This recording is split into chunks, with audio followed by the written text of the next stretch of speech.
Oh man. Well, before I was in the situation, I thought the women that ever got themselves into affairs were just rubbish. I really had zero respect for any woman who ever fell into an affair. At that point in my life, I never called it falling into it because it was like, oh, they chose that, right? How dare a woman ever go Yes. after a married man? So I had zero respect, and just thought that it was one of those things where people chose to do and were just rude and cruel and they just love to destroy families. So yeah, that was I had some pretty strict rules around what it meant to be, especially the mistress one. Like, oh, like I just, ugh. Welcome, welcome, ladies. I am so excited today to bring you this amazing guest. We met Emmy, we met about 2 weeks ago. And honestly, I'm so excited to bring you on because, as I was saying just before, I haven't met too many people who are willing to open up and share their story. And especially in your situation, Emmy is a love coach and she helps people find their soulmate. So she is literally the perfect match for a perfect guest to bring on because she can help define where it is that we have attracted this situation into our life and how we can make the changes in order to flourish in whatever direction we choose and that aligns with us. So, welcome, Emmy. How are you doing today? Fantastic. Thank you so much for having me on your show. I'm so excited to be here and to share whatever you think would be valuable for your audience. Yes, thank you. So, do you want to just before we get started, do you want to tell my audience what it is that you help women with and what work you do? Absolutely. Yeah. So I call myself a love coach and I also do relationship coaching. So I help women, driven women in particular, attract their soulmate and create and co-create a phenomenal life with him. Because I was so bad at this for such a long time and found throughout my journey that I wanted to help other women avoid some horrible pitfalls and pain and heartbreak that I went through. So that's what I do. Absolutely. And I think we're all dying to hear your words of wisdom because at the moment, truthfully, the audience that is listening here are going through pain. And although they feel love and connection, they're also feeling an immense amount of pain. So it's about understanding where to from here. And often a lot of the people here don't know where to and what direction to step in because they're feeling torn in both ways. So I just want to take it back and back to your beliefs and start at the start of where your journey started. So obviously you have been through a similar experience that the women are going through, that you have been in a relationship with someone that was taken, someone that was married. And I just want to ask you, before you ever experienced this, before you ever came into awareness of this kind of situation, what was your beliefs around affairs, the other woman, the mistress, and people in these situations? What did you believe about this? Oh man. Well, before I was in the situation, I thought the women that ever got themselves into affairs were just rubbish. I really had zero respect for any woman who ever fell into an affair. At that point in my life, I never called it falling into it because it was like, oh, they chose that, right? How dare a woman ever Yes. go after a married man? So I had zero respect, and just thought that it was one of those things where people chose to do and were just rude and cruel and they just love to destroy families. So yeah, that was I had some pretty strict rules around what it meant to be, especially the mistress one. Like, oh, like I just, ugh. Yeah, don't have time for that. Oh, And well, isn't it crazy how we attract into our life experiences that we are meant to evolve in? And we both have been blessed, and the people listening have been blessed. And I know you might not feel, the people listening may not feel like it's a blessing right now because of the pain, but this experience really does shape and grow us in the good way after we've been through the pain. So tell me your experience. Can you tell me a bit about your experience first so we can go into it? yes. So my experience, this happened probably around a decade ago, I have to say, when all of this sort of started. And I'll give you the quick and fast, dirty version of it, and then we'll go into more details Yeah. as we get along here. But I met this very handsome man at an event at a museum, and he invited me out, and we were out with a group of friends, so it was sort of like a familiar territory, and he was invited by another friend, and we ended up going to a club afterwards with a lot of other friends and just dancing, and didn't really necessarily seem like there was any like sexual sort of attention there, although like I knew I was attracted to him and him to me, but it seemed very innocent. And the situation, he asked for my phone number, so I gave it to him, and we started sort of texting back and forth, and then decided to meet up and go on a date. But throughout this whole time, I had no idea that this guy was married. So I kind of started having, you know, feelings for him Feelings, without yeah. realizing that he was married. And then once I found out, we'll get into more details later, like it kind of felt like at that point it was too late. I had already sort of formed an opinion in my head of what this relationship meant, and it just we became intertwined after that. So we can discuss more of those details, but that's sort of how it happened. It happened in what I would call a very innocent way, which is what happens to a lot of ladies. I don't think I've ever known anyone who consciously, intentionally gets themselves into one of these situations. But it was one of those things where I realized, wow, this was really easy for it to happen, and it could potentially happen again if I didn't sort of like understand what was going on with me and my patterns. Absolutely. It switched you off your feet.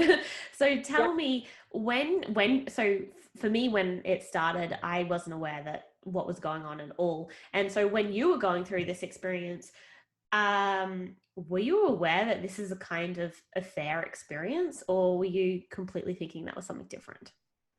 That's a good question. I'm not sure how I was actually processing it at the time, because now I understand it's like it was so clear, right? Like, you know, 20 Yeah. hindsight 2020. But at the time I was so young, and I've never necessarily been naive, but I was innocent in the Yes. area when it came to affairs and sort of infidelity, because I didn't have anybody in my family, at least close in my nuclear sort of family, that had been through anything like that. So it wasn't necessarily anything we talked about. So it was very difficult for me to even pinpoint what was happening in the moment, because I had never encountered it. So I don't think I ever considered it being an affair, or that I was the other woman. I felt like I was coming in as sort of like the savior, because according to him, Yes. it was so mean, and you know, found out later that wasn't necessarily the case. But right, he was quite the sweet talker, and I just fell head over heels for how charismatic he was. And I just thought, well, you know, he has to like really, really love me if he's so charismatic and so loving with me. Absolutely, absolutely. With this experience, did you feel that this guy was the one, or did you feel like this guy was just a guy that you really liked? What was your feeling around this? What was the self talk? Were you like, oh my god, this is totally the wrong person. I need to get out of this, but for some reason I keep going back. Or were you like, no, I really love this guy? And what was your experience towards him? It was a very confusing time, because it definitely wasn't it wasn't the, oh my god, this is bad, I need to like get away from him. It was more along the lines of it just kind of felt like wrong timing, you know, that he had been married and they hadn't been married that long. But he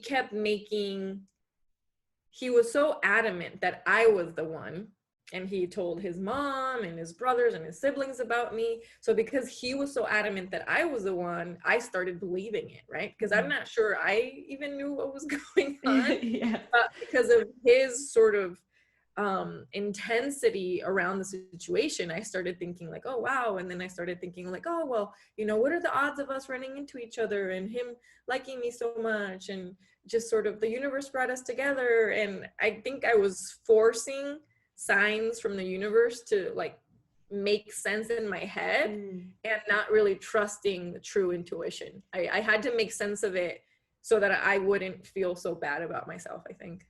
Absolutely. It's funny how we do that. So how long did this experience last you?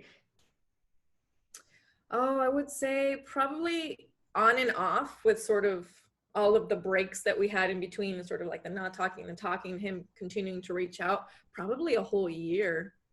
When you say not talking and talking, were you saying never again and then going back, or what do you mean by that? That's a good question. So I would probably go through my phase of, yeah, like never again, and Yeah. then sort of disappearing and actually moving to another country, and Yeah. then not hearing from him for like 6 months, and then him reaching out to me on my birthday, right? Like 6 months later, and just telling me how much he missed me and Mm. all of these things. Like it would have been so easy for me to just fall back into his trap. And the thing is, I still had feelings for him at the time because I still hadn't stepped into my full power. But we can talk more uh, so About that's that later. process Like, and transformation of yourself. right. So like when I decided that it was over, but yeah, he did not make it easy for it to be over because he Yeah. kept insisting that I was the one. So that made it really difficult because I wanted to be loved, and he was so Mm. insistent on giving me that love that it felt nice, right, to be wanted, and that was a really hard Absolutely. step away from. Absolutely. Yeah. And I look forward to like jumping into that side of yourself and what it took for you to actually create the change. Because that's a lot of where we're stuck is we like someone, but we know it's not right. And we don't know how to create the change in a way that it feels like either way we go, we're going to break our heart. So I want to, before we go into that, I want to ask, did you were you living like this double life? Did people know about it? Was it a secret? Did your family know? Who knew about it? Ooh, I definitely was living a secret life. Like I knew better than to try to tell my mom, my parents, and my siblings because I knew that they wouldn't understand. And since I didn't understand it I didn't have enough strength to be like, this is what I want from my life and I need you to respect it, right? Because I didn't even know what I was doing. So it Mm. definitely was hidden from my family members. I had a coworker that I would talk to about these things, and a few other friends knew about it. And they one friend in particular who really loves me and I love her, like had to like sit down and talk with me one day and was like, okay, Emmy, like this what's happening is not cool. Like I need to tell you up front, like this is what's gonna happen and this is what's happening with you. And I didn't want to go there. I didn't want to have the conversation. I was just like, you know what, this is what's happening. You love me or not, but this, I'm following through with this. And I wanted to continue living that life because I wanted to pursue whatever it was. And at the time I thought it was love. I thought it was true love at the time. Yeah, absolutely. Did you feel like you were not heard or understood by anyone because even your best friend is wanting to talk sense into you in a different way than what Oh you yeah, felt at the time? yeah. Yeah, I thought like, you just don't get it, right? Like that's what I wanted to. So I was like, you don't get it. This is real love. This is true love. This Yeah, is not your normal affair. yeah, right. Like, no, this is special. Like I truly was special to him. He's not messing with me because I really did think it was different. I was different than any other woman he had ever been with. Yes, and I'm sure so many women can relate right now with what we're hearing. So, okay, I'm excited to get onto what actually made the change and how you transformed as a woman into this to create the change that you knew you needed to create. So, where did it start where you started feeling like, no more, I've got to stop, I've got to create change? I think it was luckily something really big that ended up happening. So I ended up, and it's not like I fell in with him like right away because I was very resistant for like the first 4 or 5 months. It was like, no, we can just be friends. We can just be friends. So we would hang out as friends and in groups and other things. But of course, he was very good about making sure that that friendship continued. And then Mm. I started getting other ideas in my head, and eventually that led to becoming physical. But what finally was like the last straw that broke the camel's back, as the saying goes, is that while we were hanging out together, he told me, so he had his wife had gone to stay in another country for a few months, and then she would come visit and they would sort of see each other. And one day he told me, he's like, hey, there's something I want to tell you, and don't freak out, everything's totally fine, but I just have to tell you what's going on. And he confessed to me that his wife was pregnant and it was his child. And I remember where we were, like we were in his truck and he was dropping me off, and I just had this moment of realization of like, holy fuck, like he's all talk and bullshit, right? So he's been telling me that he loves me and I'm the special one and he wants to be with me, he doesn't want to be with her anymore, and blah blah blah blah blah. But then here they are still married and now they're having a baby together. So for me, it had been different up until that point because he didn't have children. But now knowing that while we were together, he was making like just a family. yeah, like he's starting a family.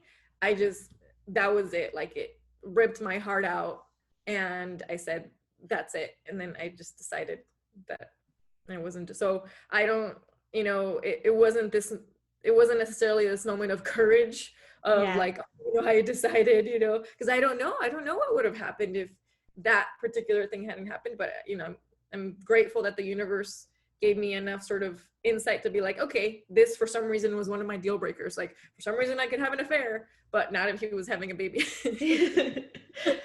And isn't it crazy? Because at the time you would have felt so insanely heartbroken. Yet it was a blessing. It was gifted to you so that you could create the change that you didn't have the strength to create without that experience. So that's beautiful. And for the women that are going through situations at the moment and the pain is getting higher, sometimes it's happening for you, not to you. Absolutely. It always is. Life is always happening for us. And I think that's what allowed me to heal and be able to share this with you now, as opposed to being shamed or humiliated, because I hid it for years. I was terrified of sharing it with anyone, but I realized that on the path to finding my true soulmate, I had to free myself of the guilt and forgive myself for whatever I thought mistakes I had made, because the truth of the matter is that your true soulmate loves you, quirks, past and future and all. There's nothing that you can hide from your partner while they will ever make you feel bad about it. They just know that it's part of what brought you to them now, and that's what makes it magical. Yes, absolutely. Can you tell us how you let go of this burden of this secret, this life that you had lived, and how you forgave yourself? Yeah, so I actually participated in part of a love coaching program that was for a year long. And part of the healing was actually writing a letter to ourselves about forgiving ourselves for all of the like horrible things that we had done in the past and all the things that we felt like were unlovable about us, and actually sharing it with someone else, sharing it with another woman, and knowing that it was a safe space, that there was no judgment. It was just, she was sitting there looking into our eyes and say, I see you, I hear you, and I love you anyway. Right? So being able to just get it off your chest and not having someone look at you like, oh my God, what's wrong with you? Right? So being able to like have a conscious, safe space where this is what you are doing, and this is part of what I do in my program with the ladies as well. It's life-changing because you realize that you can share this and there's another human being that's not going to judge you for it. So if that complete stranger cannot judge you and still love you, then it means you got a shot for your soulmate doing the same. Absolutely. So for the women that haven't that are really hiding the secret right now and haven't told anyone, what steps do you feel they could take in order to start lifting that burden or sharing it to someone, and how could they go about that process? That's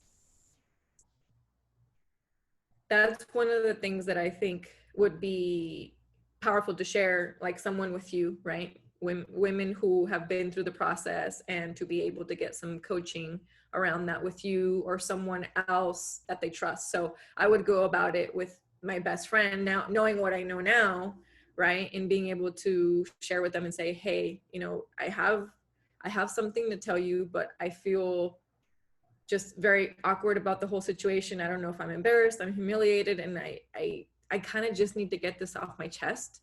I don't necessarily have a solution for it at the moment, but I need to get the secret off my chest. And I love you, and I know you love me. And can you help me just create a safe zone around this? Because right now I can't be judged for it, because it'll hurt me even more.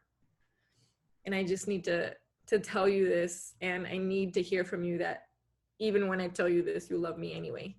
And can you do that for me, please? Right? And I know not everyone is going to have someone that they can share that with, but I know a lot of you ladies have very close friends where you will be able to do that with, and you'll be surprised their level of engagement and just love for you, especially when you preface it like that, because you know that you just need some love around it. And that's all we're seeking in the first place, right? Or else we wouldn't be in the situation in the first place. Yes, absolutely.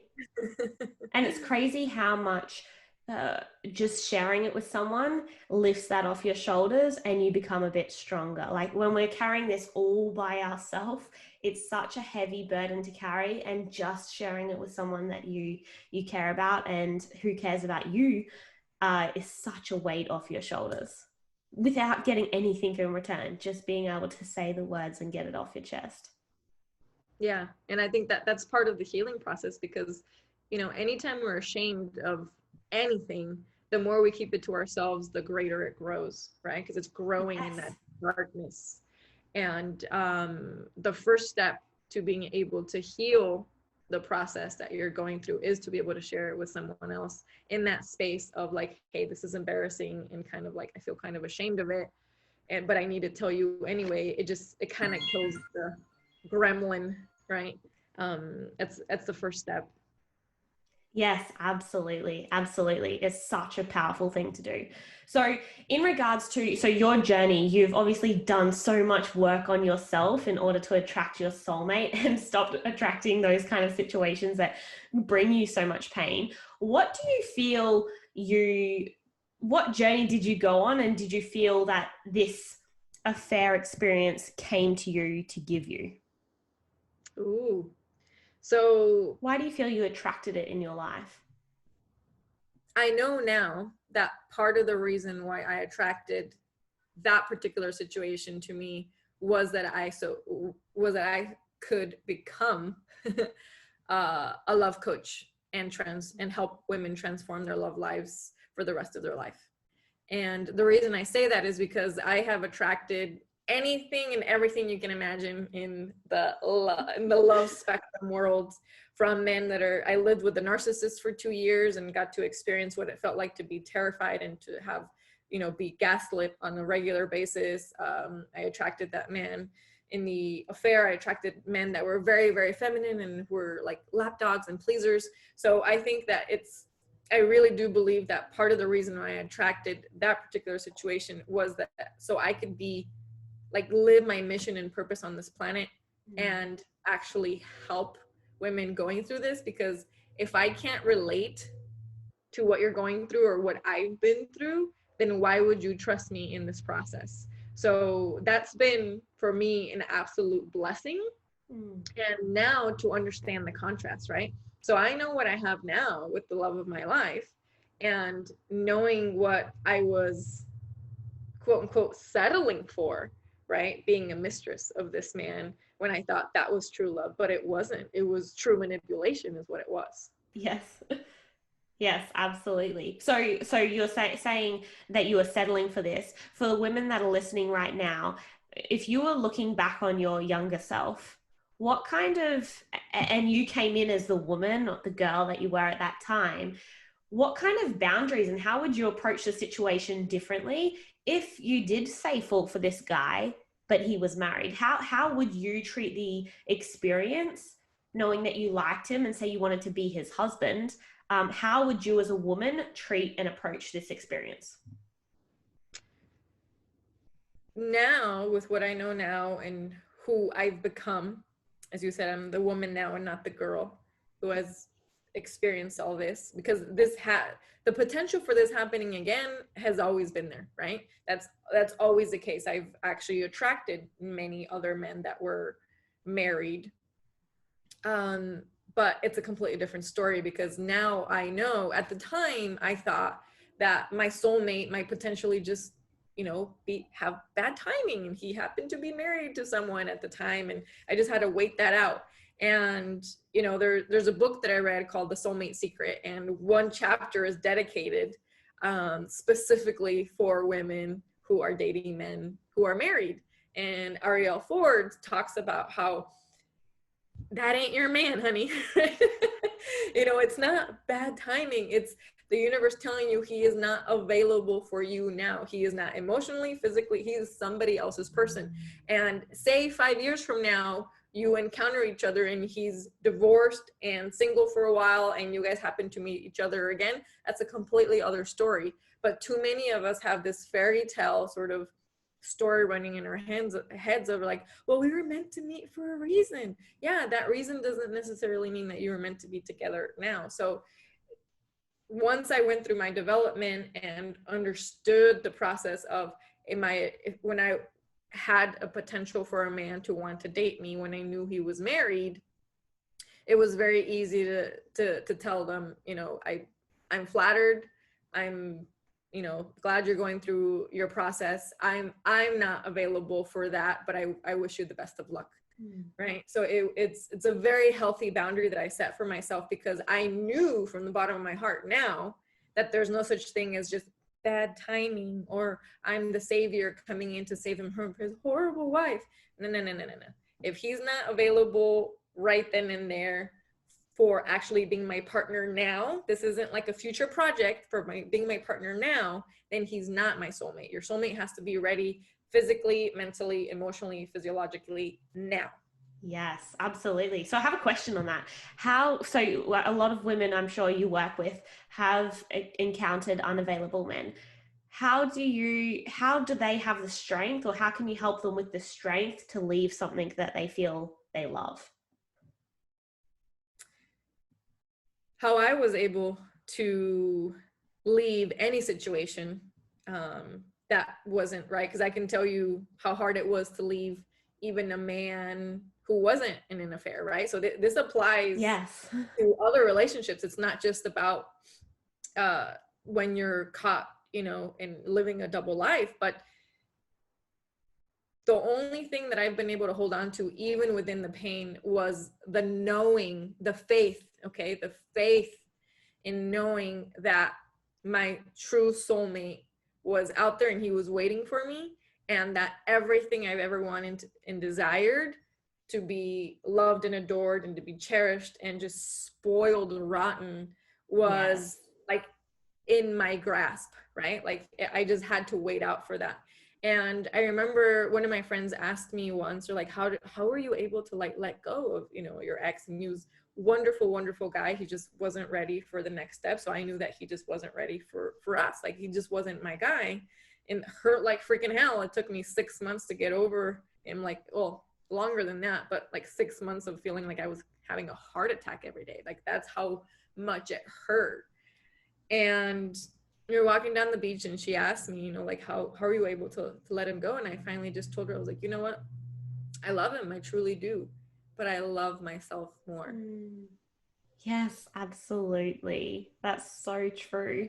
So in regards to that situation, we have that intuition, and then we have that other side of ourselves that wants the safety and the love and the connection in the moment.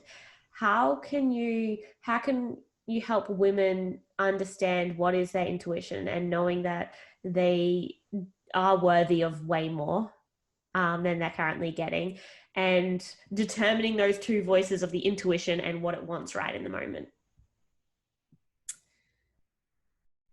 The true intuition, like your true source that's connected to spirit, anytime you think of thought, you will feel light and happy. It'll just feel joyous in your body.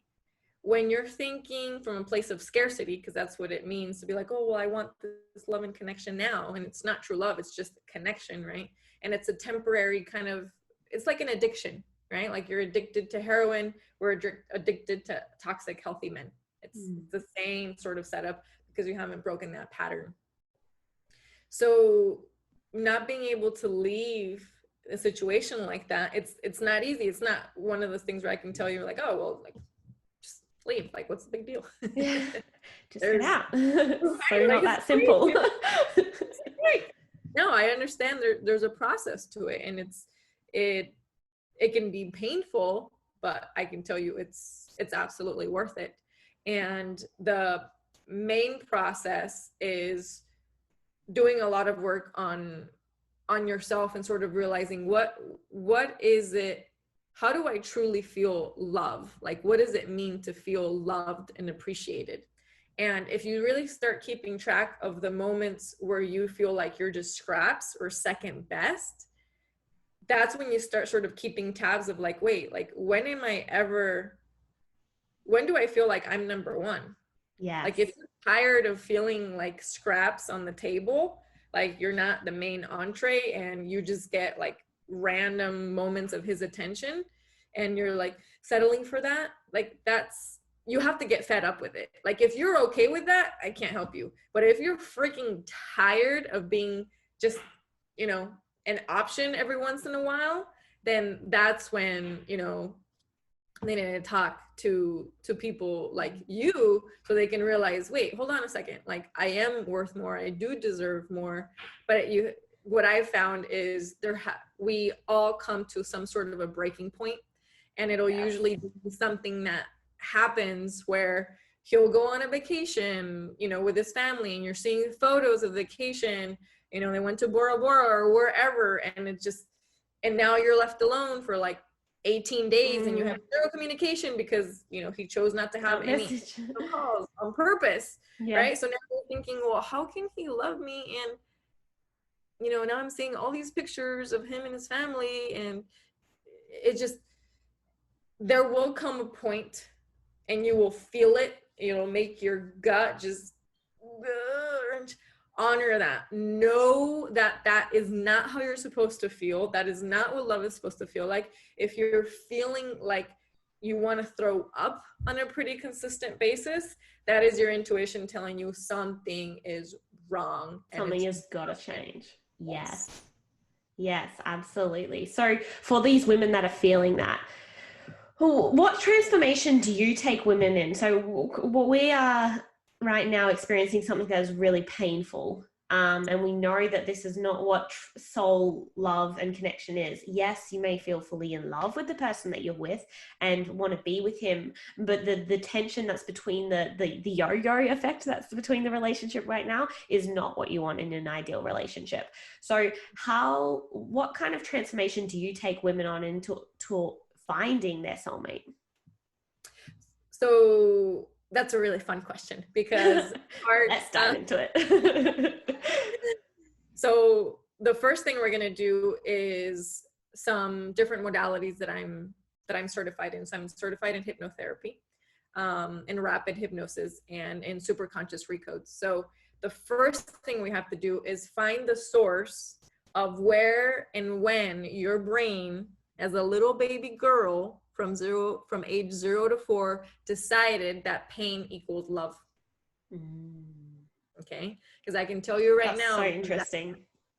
There's that connection in your brain. There's no way in hell that you would be in this situation right now if you had not decided a long time ago that programming. Okay, so before the age of 4, you decided that pain and love were the same thing. And that's why you're continuing in this yo-yo effect, because it wouldn't happen otherwise. That's the programming, right? Love equals pain. So therefore, the more pain you feel, the more love there is, the more love there is, or more pain. So you're in this like oscillating, massive loop. Massive loop. And why get out of it? Because the more pain there is, there's more love. There's more love, yes. Yeah, of course. So it's like, why would you ever change? So once we find the source through some of the hypnotherapy sessions, and we sort of help you consciously understand where that came from and find the relationship blueprint, like from your family and your parents and your ancestors. So we'll actually do some healing work to help the women see the strength in the maternal ancestors and also in the father ancestor. So they'll see that there's a lot of healing that gets, a lot of things get passed down in the DNA in terms of like pain and trauma. Yes. Yeah. So what we do is we actually heal all of those generations, like 5 to 10 generations back. We'll That's do incredible. a lot of work. Yeah, it's fascinating. And we'll also do something called superconscious recodes. What that means is, well, I'll actually help you go in directly into your brain and rewire the parts of you where you're not even thinking about the past. It's not, it doesn't, the past doesn't matter. It's what's your future?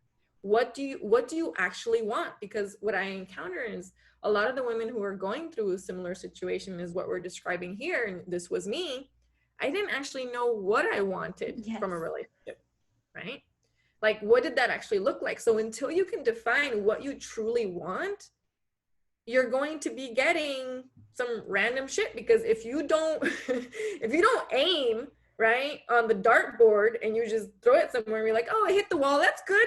Like, no, there's no points if you hit the wall, right? Like, you have to aim at a specific destination point. So if we know where you are and we know where you're going, we can program your brain directly with the conscious mind for you to say, oh, this is what I want. And then you'll start shifting your energy, your vibration, your frequency, where you'll start sort of, the best way to put it is, you'll start not giving a fuck in the Yes, best way possible. absolutely.